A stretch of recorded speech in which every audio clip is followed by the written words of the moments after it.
The nonprofit MBA purpose is to provide new business insights and fresh creative ideas for executive directors and their teams that will help them improve their organization. Here is your host, Stephen Halasnik. Welcome, everyone. My name is Stephen Halasnik. I'll be your host for today's Nonprofit MBA podcast. And for those of you who don't know me, I am co-founder of Financing Solutions. And for the last 13 years, Financing Solutions has been the largest and leading provider of lines of credit to small nonprofits in the United States. It's a very popular product. Lines of credit for nonprofits have been needed for such a long time. Don't consider yourself abnormal if you want to get a line of credit. It's the ups and downs in cash flow for nonprofits is very typical, and same thing for business. So, if you want to learn more about a line of credit for your organization, please visit our website at nonprofitmbapodcast.com. Again, that's nonprofitmbapodcast.com. Today, I'm very excited to be speaking with Danielle Gines from DG Consultancy. And Danielle is no stranger to the learning and development space. Her professional career includes teaching, training, and revising learning content for over 15 years. Combining her background in both the education and nonprofit sectors, she has realized that curriculum is the key to unlocking a lot of common challenges nonprofits are having with their programming and training. Now, as a consultant, Danielle's goal is to focus on developing and sharing the best learning practices. Danielle, welcome to today's Nonprofit MBA podcast. Thank you for having me. I'm really excited to be here. Well, we're glad to have you. So today's topic, positive training for nonprofit boards, staff, and volunteers. When you see nonprofits work with you, typically, why do they bring you on board?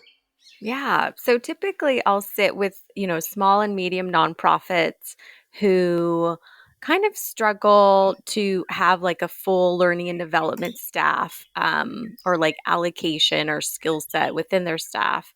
And so they're bringing in me to kind of round them out a little bit and give some, outside kind of point of view to say, all right, these are some of the skill gaps. This is how we can bridge them.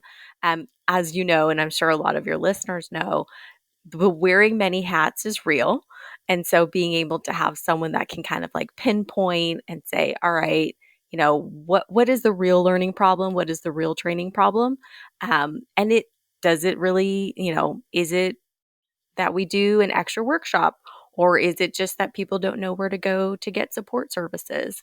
Because it doesn't always have to be like a full-blown course or, a massive learning series or something like that. So that's when they call me in. Yeah, most most organizations, larger organizations have an HR department, and they have someone who, they might have someone who specializes in training, but in general, that those type of functions will go under a human resource category. And I would assume that most of the organizations that you're dealing with don't have a full-fledged human resource department. Right. Is that fair to say? Right. Yeah, exactly. And what's the difference between a nonprofit coach and kind of what you're involved with? Right. So a coach is kind of like, I almost see it like, a sports coach where they're, they see the play, they see the players, they know, all right, this is how you're going to have to move the ball. And they're still kind of on the sidelines. And so I have the ability to, sometimes we need to do the work. And so it's like, okay, let's, design the curriculum or let's put this presentation together and then let me teach you. I always like to say I teach how to teach. So then that way it's more sustainable. So not just doing the work, but like, let me make sure that you're able to get the skills of learning and development. So you don't always have to, because small and medium nonprofits may not have the budget to keep tapping back into getting a consultant. So they at least get the skills to say, all right, moving forward, this is how we can, do a needs analysis. This is how we can find learning objectives that we can actually measure and realize, oh, hey, we are making an impact. So just, I kind of like the coach that can also be the player. Yeah. What is the number one training project area that you usually are asked to come on for? I have a hunch what it might be, but let me ask you. Yeah. So in the pandemic, it was a lot of course development and like online learning centers, like where can program participants or volunteers come in using learning management systems and get their training. And then it's kind of evolved now to like hybrid training.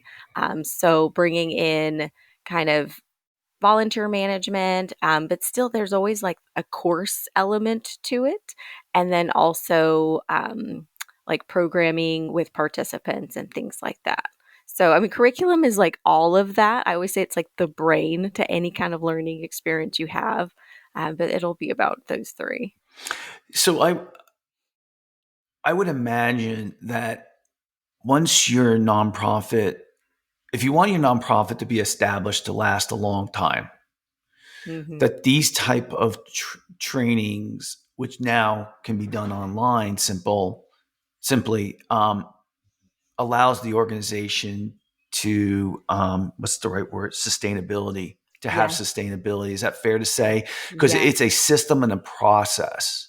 And Yes. once you've built it, other than having to update it once in a while, it allows people to work more efficiently, number one. And number two is have consistency of effort if there's change in management. Is that fair to say? Absolutely. My friend and I, another fellow consultant, she and I were saying it's sustainability. That's really the crux right now. There's always going to be a focus on funding, but you want to make sure that what about turnover, right? What about making sure that the knowledge is still being transferred over? And that's where it's going to be, in your training programs and making sure that because that's where empowerment happens too, internally. And if everyone knows clearly where can I get information, reinforcing information, having check-ins, making sure it's not like one and done, like, hey, board, you should know this. I feel like that's always pressure for people to feel shame and be like, oh, what if I don't know this? So, yeah, having the tools in place and making sure everyone has access to that learning is definitely going to be like creating sustainability. I mean, and that's what you want. You find that other nonprofit consultants will make clients aware of what you do and then bring you in for that part of it, or are you getting calls directly from organizations? It's been a mix of both. It's interesting how, like the first part of that question, how other consultants, like it could be a marketing consultant or a capital campaign, and through their discovery calls, they'll hear something like, "Oh yeah, we're just having such an issue making sure like our volunteers who have chapters all over the United States are all doing the same thing." And then that's when I'll get an email. They're like, "Hey, I had this conversation and I told them about you."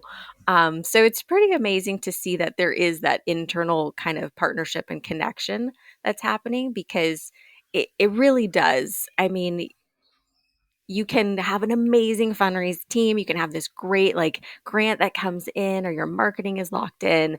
But like those internal moments of like, are we getting the right professional development? Do we even know how to train people correctly?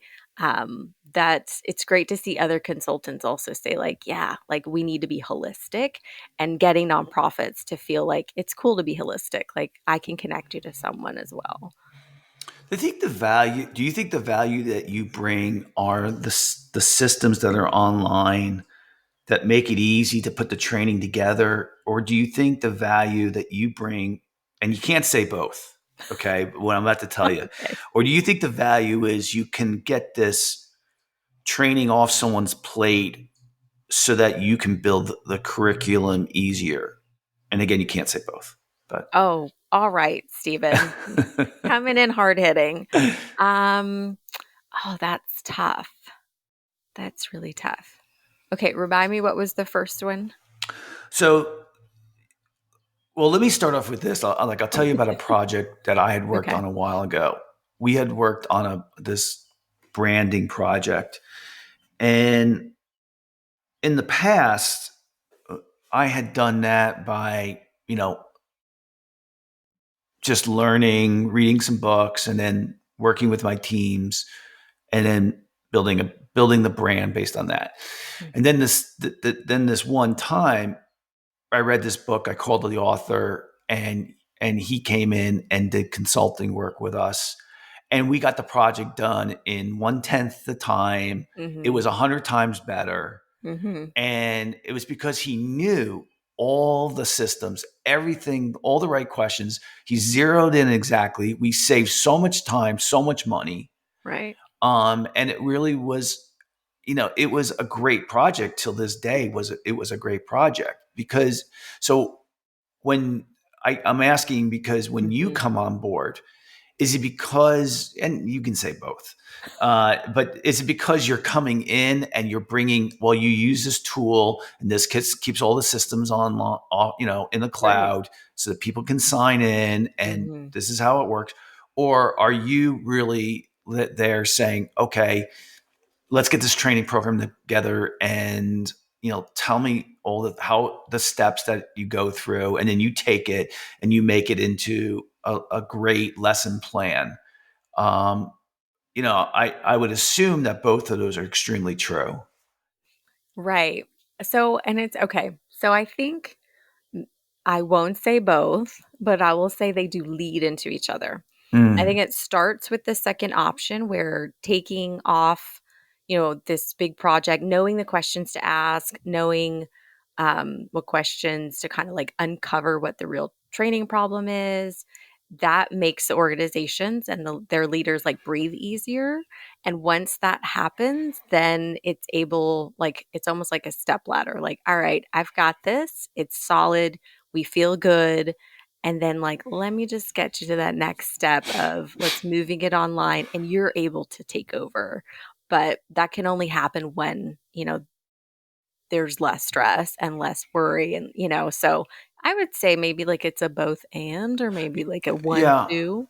I guess I was trying to get ahead of the objection that somebody who's listening today would say is, oh, geez, it's Just another do it. project that I got to get done, and Yeah. you hesitate, you're like, Hmm. is this really, I mean, when you think of training, it's really Hmm. a long-term view, Hmm. right? It's The not, marathon. yeah. And it's not going to like give you an instant, you know, ROI. Yeah. yeah. Yeah. And, so you have to look at it and say, this is something that needs to get done, but I really don't want to put the time into it, Hmm. by me suggesting that they bring you on board, Danielle. It's like, oh, well, she's going to make this a lot easier. And that's what was my experience when I brought that branding consultant in. It was just such an easier project than I Yeah. expected. And it was so well done. Yeah. Yeah.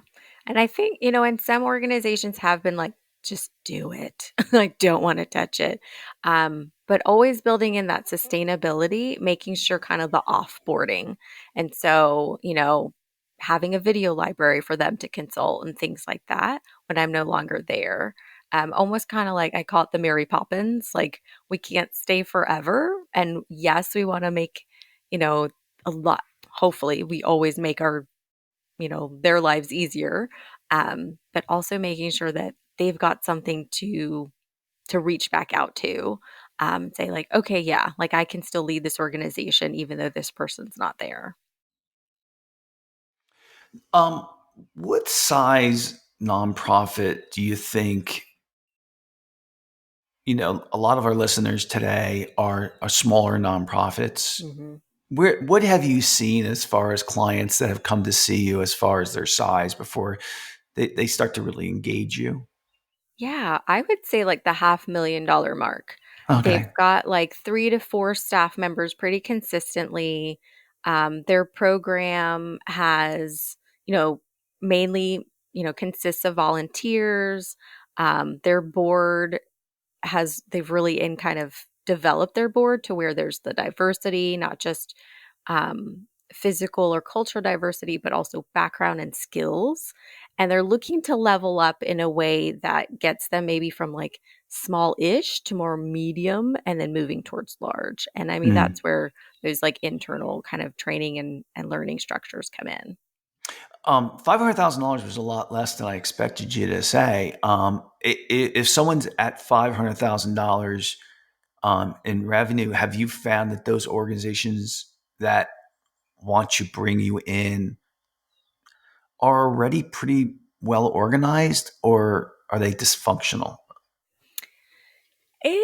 It's a mix. Some have been in transition where, like, for example, one was like a family had all family on the board, and the executive director was like, my mission, my goal is to get us to where we have that diversity in the board and a bit more engagement that makes sense to our mission.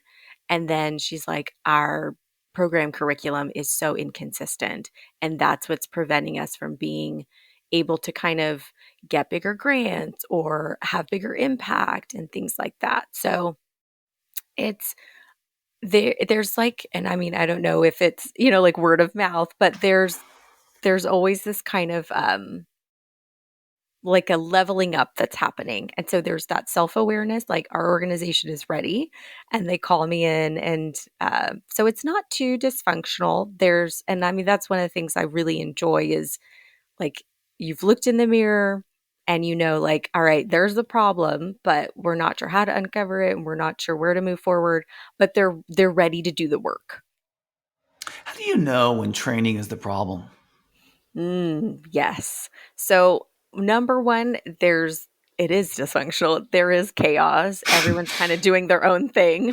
There was one organization where they had chapters all over the United States. And when you start to see like, for example, New York State is the golden child because their reporting is beautiful. Okay, well, why is that beautiful? Like, what are they doing? And realizing, oh, wow, like there's always a lack of communication, a lack of coordination. And so there's no standard. So typically, when you're like, there's no standard, nothing's written down, everyone's kind of winging it, there's no central place that everyone can go to get information. Because oftentimes we think, oh, this person, I've got a volunteer coordinator, or the executive director will do the board training, or, oh, you're going to be onboarded and you're coming in as new staff. You do want to have some kind of text that makes sense. And it doesn't always have to be a big old manual, but something that's like, and I always say, you know, always ask first for learner profiles, like engaging your learner, how do they learn, and things like that. Um, but yeah, I mean, if there's none of that, if you're not asking people, like you're just throwing things at them, it's inconsistent, and there's just no place to go to, and everyone knows, like, yes, there's a shared drive that I can go to, or there's a clear process. When I'm in trouble, I know how to get support. That's when you know. Yeah. Have you, do you, I would think some of the steps of building a training program, other than the curriculum, is Mhm. very similar. Do you run any courses where someone can come in and just see the format of how to build a good training program? Uh, do you run any courses like that? I do. I started DIY curriculum last year out of that need. I truthfully, like full transparency, I did not plan on making my own course or program, but people kept asking like, "Can you just teach me how to do this?" or like, "What does that step look like?" And so for me, I'm like very much let's keep it simple. And so it's just 5 modules, and they come in and they figure out what are the key questions to ask to find out if you are having a training problem. How do you make sure that you're measuring, the skills? A lot of the times people will say, well, you understand what reporting system to use. Well, what I understand and the level that I understand and the level to which you understand may be very different. And so, how do we use words that actually can be measured? And so teaching them that how you build at the beginning determines how you evaluate at the end. And so all these just skills that they learn, and then teaching them truthfully, I use, and I'll tell everyone's welcome to use this. It's a very easy framework. How the information you present, what do your learners need to know? Practice, how can they show what they're learning?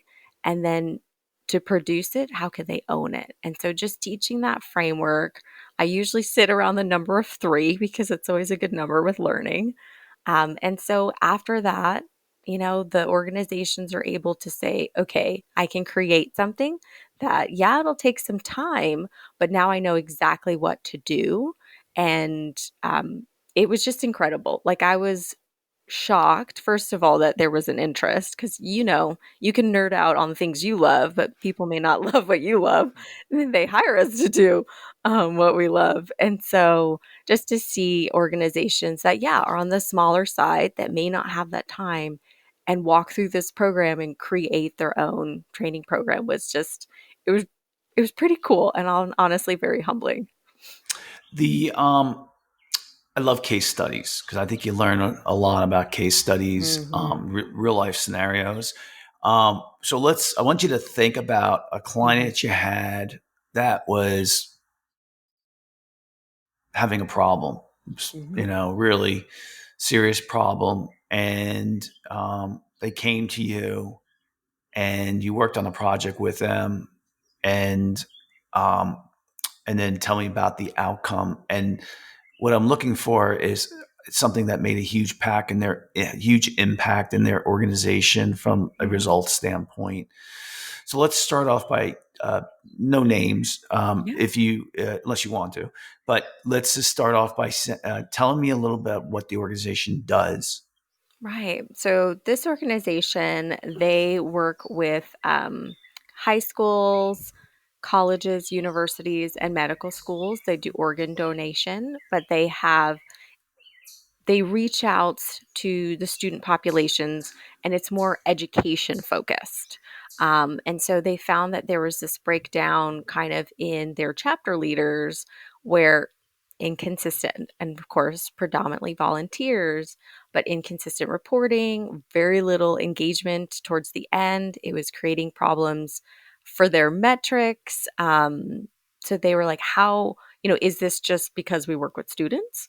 Or is this because we're missing something? And they had program staff, it was highly communicative, always like, hey, talk to me on Instagram. So using different, or TikTok, using different kind of channels to say, how can we connect? But still, there was very little consistency across the board for them.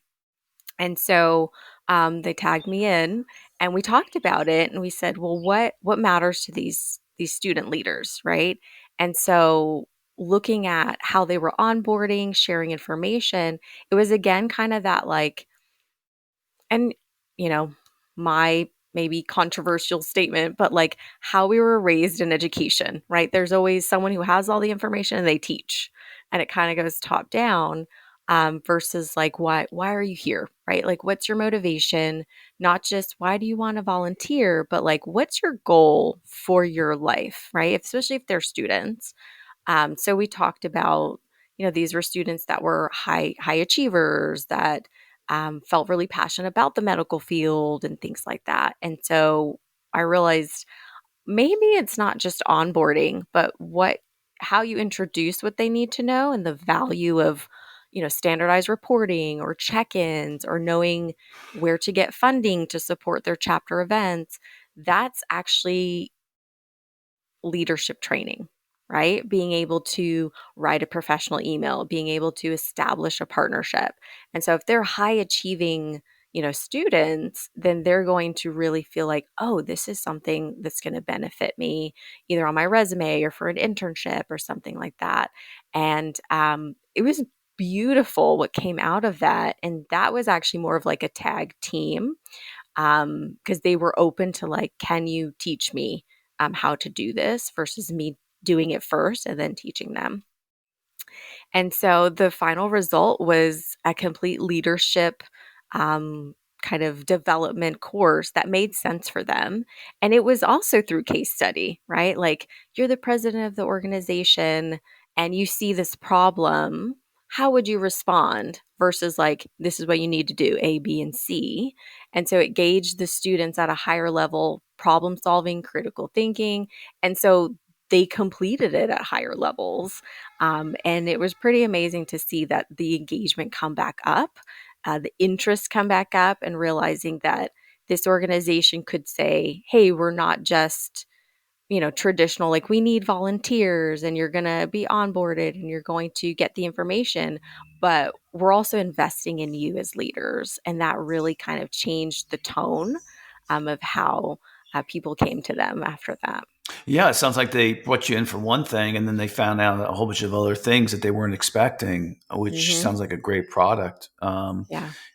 In fact, it might even be, well, it might even define the organization based on what they learned from it, correct? Yeah, absolutely. I mean, think about like, okay, we have student volunteers and we have chapter networks, which is awesome. Or say we have a leadership development program that our student volunteers can, walk through as they develop their chapters. I mean, there's just a totally different, like feeling and power to those words. And it sounds like to me like you weren't expecting it to go into the direction that it went either. Is that correct? Correct. And that's, I, as the learning, person, um, you have to be also ready for that. You have to say, okay, we're going to kind of like dig for gold. And I'm uncovering at the same time they're uncovering and guiding the organization to say, hey, I know. And that's the number one challenge is oftentimes, depending on your point of view within the organization, you may think this is the problem beyond a shadow of a doubt. And me coming in and saying, hey, I've talked to your volunteers or I've talked to other stakeholders, and this theme is actually what's coming up. So in knowing, kind of like how to shift them through that, because that's going to be the biggest ripple. So I'm thinking of how I'm going to word this question, and that is, I'm a huge power learner, right? Always have been. Um, what have you noticed about people who run an organization that are, just generally curious learners versus people who run an organization that are dictatorial? Mm. And tell me what you've seen in the people you've worked with. I mean, do you actually, I would assume that if you deal with somebody who's dictatorial, Hmm. they want you to do the whole thing, right? Yes. Someone who's a learner, kind of is like, okay, it's almost they're, I work for Xerox and they had this terminology called LUDI, learn, understand, teach, inspect, right?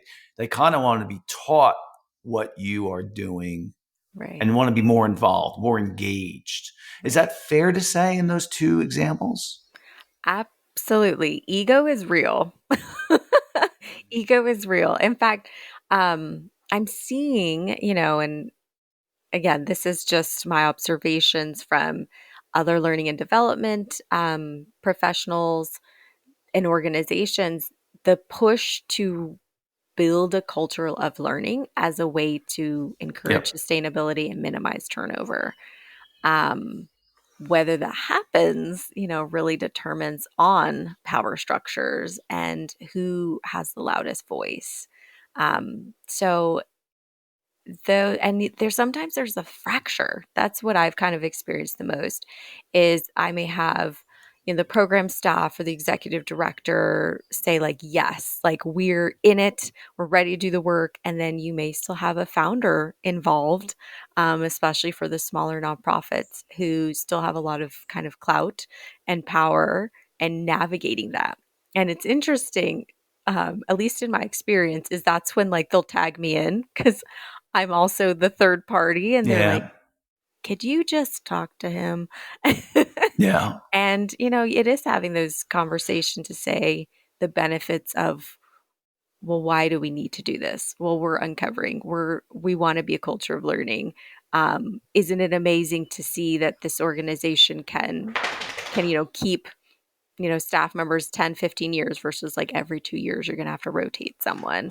So sometimes those conversations go well. And sometimes, we're going to have to circle back, those beautiful moments. But Yeah. yeah. I mean, one of the things that I think is underestimated when you bring on a consultant is the idea that they've worked with a lot of different organizations, Hmm. and what they are bringing you is that experience from all the other organizations. Whereas someone in their organization, excuse me, the executive director or the director of or human resources or whatever, you know, they may not have, the experience of working with 20, 30, 40 plus Right. different organizations, and all they know is theirs. Right. Right. Yeah. The So blinders. Yeah. by bringing you to the leadership, you can kind of talk on their language, which is what other executive directors have done and what the results have been. I mean, I can see the light bulb going on immediately in leaders' mind when he or she is skeptical. Right. Yeah. Yeah. Absolutely. Absolutely. So, I have to ask, what got you? Were you a teacher at one point? A curriculum coordinator at a school, which got you involved in this? Yes, I have a well, maybe I don't know. Maybe it's not a wild story, depends on who you are. So I always tell people I live like a parallel life.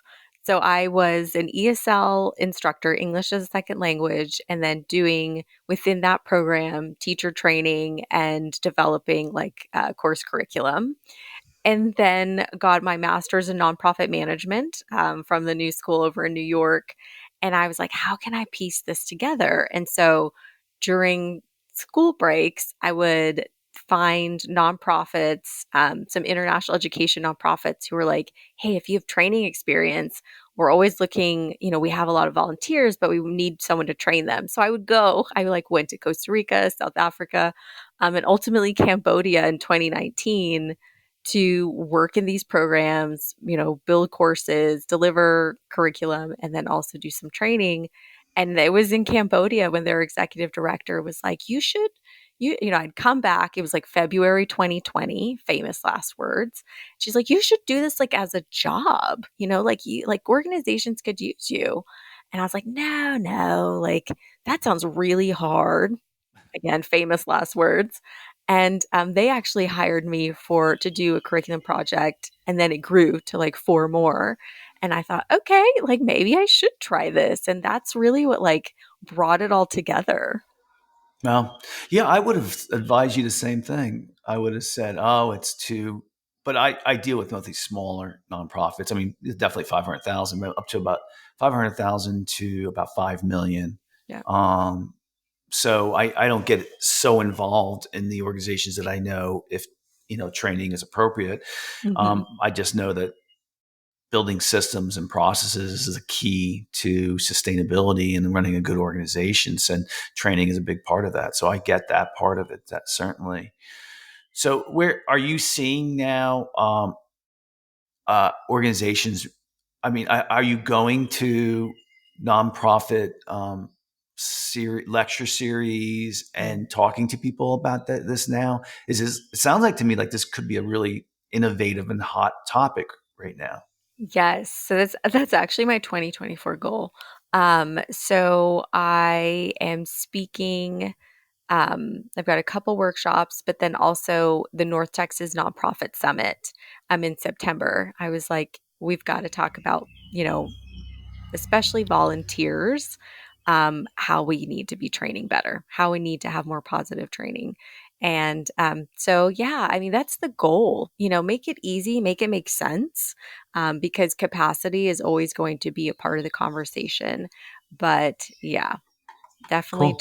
that's a lot going Good. on. Well, it was a great conversation. I learned a Thank lot you. today. That's all the time we have today. So I'd like to thank so very much Danielle Gines from DG Consultancy for coming on today's podcast. And if you like today's podcast, please feel free to share it with a friend. And also subscribe on your favorite podcasting app. And if you like today's podcast, also give us a 5-star review. It helps us get the word out. And of course, if you're looking for a line of credit for your organization, feel free to visit our website at nonprofitmbapodcast.com. Danielle, if anyone wants to get a hold of you, how would they go about doing that? Yeah. So you can reach out to me on LinkedIn, just Danielle Gines, or if you send me an email, it's all good. Danielle at dgconsultancy.us. Sounds great. Thanks for coming on today. Thank you for having me. This was a blast. Great. So I just want to let everybody know that thank you for listening, but I also want to thank you for trying to do your best to save the world. And, there's lots of problems going on in the world, and you guys are out there every single day trying to make things better. I really thank you for that. I know Danielle thanks you for that too. Yes. I just want to remind you all that you are not of any service to your cause, your family, your friends, and yourself if you don't think about yourself first, because you guys are all out there being unselfish. And I know that you probably put yourself on the back burner, but saving the world is a marathon and not a sprint. So make sure every day you're thinking about, what do I need to do today to be at my best? And that could be good night's sleep. It could be eating right. It could be exercising, meditating, praying. It could be those things. And you're going to need to do that to keep your energy level high. So make sure you're taking really good care of yourself. Other than that, I want to thank you for listening to today's Nonprofit MBA podcast, and have a great day.